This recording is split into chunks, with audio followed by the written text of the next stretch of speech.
So a few of you guys reached out and asked about what contracts to run to do this most efficiently to get the blueprints. Well, not only did I figure that out, but I also found 3 ways to most efficiently level up your guns in Warzone without having multiplayer. But right now, I gotta talk to you about something. You might as well drop in a Verdansk in style, right? If that's the case, check out the links in the description down below to support the channel. Well, not look like that anymore. So method 1 is going to be to farm supply run contracts. So for those of you that are chasing contracts, what we're going to do, we're going to focus heavily on supply run contracts and maybe scavengers if you have a team. But supply runs are going to be significantly faster, 60 to 90 seconds on average, versus scavengers, which took me on average of about 3 to 4 minutes.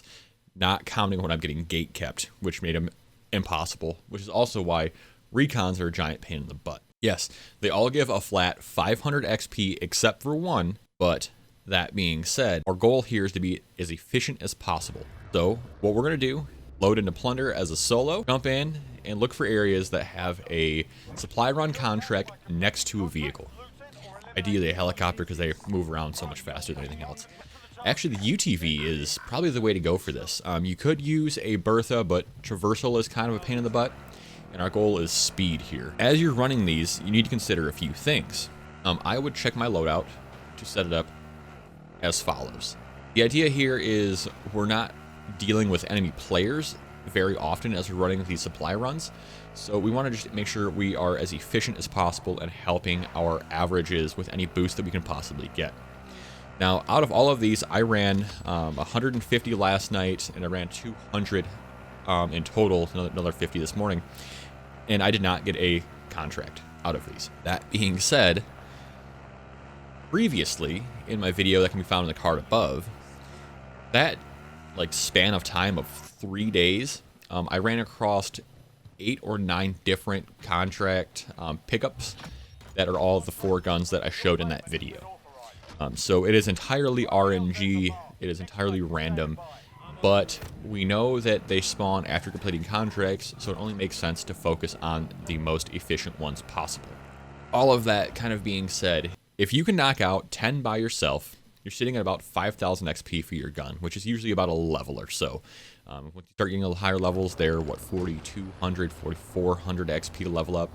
So, that gets you through a level a game. If you are with a team or a squad, and actually we're going to put our Discord up in the comments likely here soon, once that's up, to link up with other people that are going after challenges and not wins or whatever. So if you did that with a partner, you should be able to knock out probably 15 supply runs, since what you'd be doing is one person would run to the supply run itself, one person would run to a new contract. So you're splitting up so that boom, as this one's completed, the other one is picked up, and then you just keep leapfrogging that way to knock out them as fast as possible. So that gives you about 7,500 XP or 2-ish levels on a gun, and you can certainly get 20 if you have a team of 3 that are just super efficient moving around. So yes, that is certainly an option to avoid enemy players if you want to just hang out with your friends, talk on Discord, get gun level ups that way. But think about this. So method 2 is to fry when and where you can. So you get a measly 25 XP per assist. You get 275 XP for a kill and a thirst. And you get 450 XP for a team wipe. So this tells me one important thing. That potentially, with only 15 kills in a game, which I would say is probably pretty standard for somebody that's getting into the game and not playing it all the time.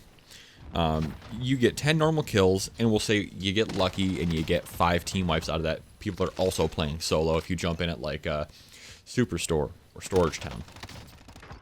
So that gives you 2,750 XP from the normal kills and 2,250, giving you a grand total of 5,000 XP, which is the same as 10 completed supply runs. So the flip side of that is if you are good and lucky and you happen to get 10 kills and 10 team wipes, you can end up somewhere in the neighborhood of 7,250 for XP, and that is just blitzing through your guns.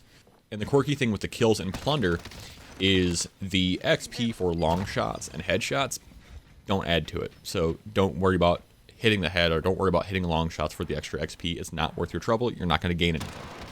Now, while I'm talking about not gaining anything, the zombies also are not worth any gun XP, so it's not worth farming those to try to get gun XP in Warzone. Method 3 is going to be farming bounties, ideally with a team, because it makes this go so much faster. And bounties are the exception because they are worth 750 gun XP upon completion. So let's put it this way, if you complete 5 bounty contracts in a game, you're going to end up with 3,750 XP from that alone. Then you're also going to have 1,110 XP from the kills, and we'll just assume 1 out of those 5 is a team wipe. That is going to be another 450 XP. So that is 5,300 XP for your gun in a rather short time. And the nice thing with bounties is they will try to give you a team or a player that is extremely close to you, so you can knock them out. And dude, my average time was 45 seconds per bounty completion. And I think the reason why bounties are worth a little bit more is that you can get poached, because you can get 2 minutes into the bounty and it get poached, and you wasted all your time effectively at that point. And when your bounty gets poached, you only receive 150 gun XP and character XP instead of the 750 that you should. If this video helped you guys out, give it a like. If you like me, give me a subscribe. Have a good one, guys. I'll see you around. Until next time, later.